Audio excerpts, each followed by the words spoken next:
From the Weather NorCal Command Center, this is your evening update. American Door Company has been family-owned and operated for over 29 years, supplying Northern California with quality garage doors, garage door openers, and installed with the best service you'd expect from a locally owned company. We serve all of Northern California from Willows all the way up to the Oregon state line. Give us a call today.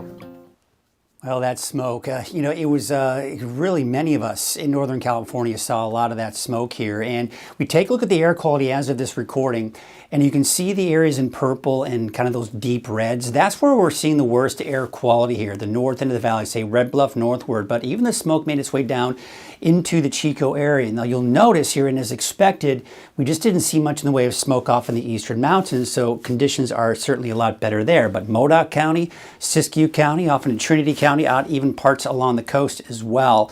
So the air quality has been a problem here for today. The good news is I do expect conditions to get better. I want to show you what it looks like from the satellite image here, and we're taking a look at the amount of smoke that we're seeing here. So a lot of people asking, well, where's the smoke coming from? I mean, we've had all these fires for several weeks and the valley just hasn't really been inundated with much in the way of smoke. Now, there's a reason for that because all of the smoke and most of the fires are here in the northwest, right? So the thing is, what's happened is we just really haven't seen that smoke make its way into the valley up until so far, for the most part, today. And that's why we're seeing it. But you see how we're just not seeing much of that smoke making its way off into the eastern mountains. And as it starts to kind of push southward, it tends to dissipate a little bit here, and I do expect it to retreat. All right, so let's do this. I'm going to take you to the weather computer now. We're going to take a look at the forecast with the smoke. So what we're seeing here is this evening about 6 p.m. So the smoke is pushing down to the south and east. And again, I think we may see some haze for portions of the eastern mountains, but for the most part, most of the smoke is in the valley, and not to mention especially westward. Now, as we take you into tonight, unfortunately, there may be another big plume of smoke that may make its way down over Trinity County and then into the valley as well. So this could create problems late tonight. The good news is hopefully most of us will be indoors and asleep at this point, right? Because as we go into tomorrow morning, here's about 6 a.m. There still may be a little bit of smoke out there, maybe even smelling a little bit of a smoke, but not a lot. And then as we go into tomorrow afternoon, we're only looking at mainly the form of haze and most likely mostly sunny skies. And then most of the smoke will be where the fires are. And you'll notice they're just not producing a ton of smoke at this point.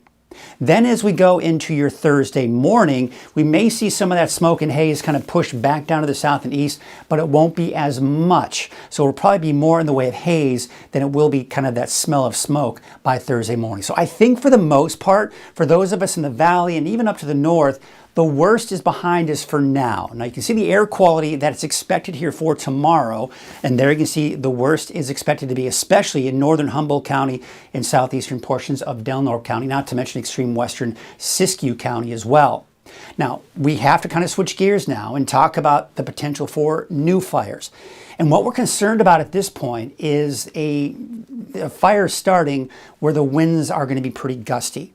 So there's actually a red flag warning for the northern Sacramento Valley and not to mention the surrounding foothills. Now that's for 11 o'clock tonight through 8 p.m. on Wednesday due to the gusty north winds and the low humidity in the area. So let's take a look at the winds here, and this evening they're not that big of a deal. And in fact, even tomorrow morning, they won't be that big of a deal. But look at this, as we go into the mid-morning hours, we start to see those winds begin to pick up. So breezy, borderline windy. We're going to see those winds 20 to close to 30 miles per hour, I think, at their strongest. And then as we go through the day tomorrow, I think the winds will start to subside. Still a little gusty on Wednesday at 6 p.m., but then overnight, Wednesday into Thursday, the winds will be much calmer and no longer really concerned about that fire danger. All right, so here's the deal. Temperature-wise, near normal. It's going to be pretty warm out there, and that's going to add to that fire danger, right? Dry, gusty winds, and hot. The combination of the three just does not make for good fire conditions. But we do expect a big cool down by Friday. I think you're going to like what you see here in a bit with possible showers by the end of the week. And not to mention as we go into the weekend. All right, so here's your valley forecast. So we're going to still see some of that smoke here for tonight, but I do expect to see less smoke tomorrow. Still pretty hot. Temperature is in the upper 90s for your daytime highs. Now for the mountains, Siskiyou County, maybe a little hazy, but not as smoky as it was today. So I do expect mainly sunny skies here for your Wednesday, and not to mention mainly sunny skies for the eastern mountains as well. Now really not a whole lot going on right now over the Pacific. It's up over the Gulf of Alaska that is going to have an impact on our weather, because eventually that cooler air and that energy is going to be moving in our direction over the next several days. Now by Friday, a piece of energy will break off from the upper level flow and we'll have what's called a closed off area of low pressure. Now, what this will do is not only give us the big drop in the temperatures I was talking about, but it will also give us a chance for some showers here as early, quite honestly, as early as Thursday for some, but the main event will be Friday and then again on Saturday before it all moves up by Sunday, and not to mention through next week. You can see a series of weak storm systems passing to our north, at least keeping those temperatures at bay, but not bringing us much in the way of rain. Now, let's take a look at Futurecast, and you can see here for your Wednesday, tomorrow, we're going to be looking at dry conditions, and that's pretty much to be expected. But by Thursday, the first very weak disturbance will pass through before the main event. So here's Thursday at noon. You'll see this little thin band of rain. Now, we could see some showers for some of the higher elevations and maybe even along the coast early Thursday morning.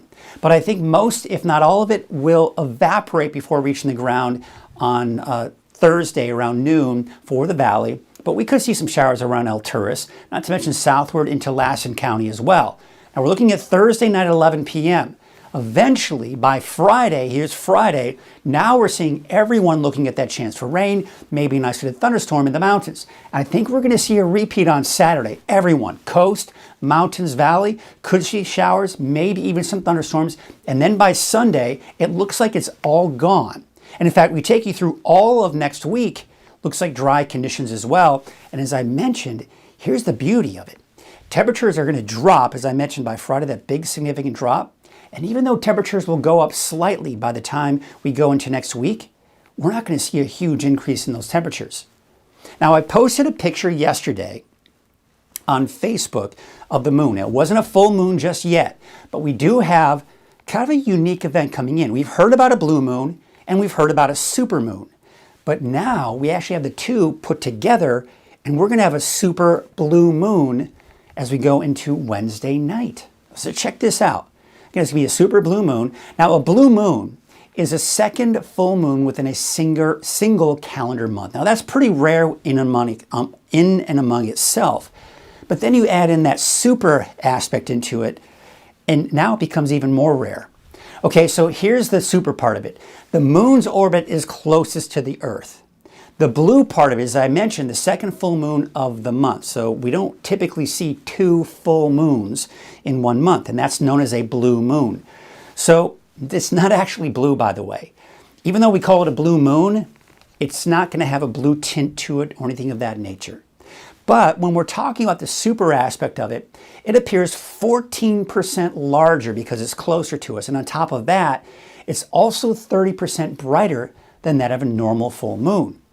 Now, here's the interesting part about it, as I mentioned how rare it is.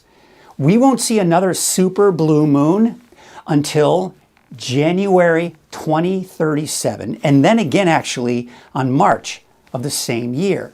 So again, you can see just how rare that super blue moon is. So be sure to check that out. Should be an interesting sight. All right, so temperatures tonight in the mid-60s on average for the valley, 40s and 50s for the higher elevations. We take you to tomorrow. You're going to see less smoke. You're going to see less haze, but there will be some out there, especially for, say, the western portions of the area. As you head into the valley, not as much, not to mention off to the north or to the east. But it will be warm. Temperatures in the upper 90s, could touch 100 degrees again, but most likely upper 90s, and in the 70s and 80s for the higher elevations. All right, so let's take a look at your 7-day outlook, and you'll kind of see what's going on here. So on Thursday, for Mount Shasta, Alturas, even Susanville, I put a slight chance for a stray sprinkle or a light shower. But I think, as I mentioned, the main event will be Friday and Saturday, and then we dry out by Sunday. So it looks like the first half of your Labor Day weekend may see some shower activities, especially for Friday and Saturday. It's not going to be a rain out. I wouldn't be too terribly concerned about that. But as we go into the second half of your Labor Day weekend, if you have any camping plans, you should be dry, but not to mention cooler. Because I mentioned, we're going to drop down to the mid-70s by Friday. Temperatures will increase, but still stay below 90 for Sunday, Monday, and Tuesday of next week.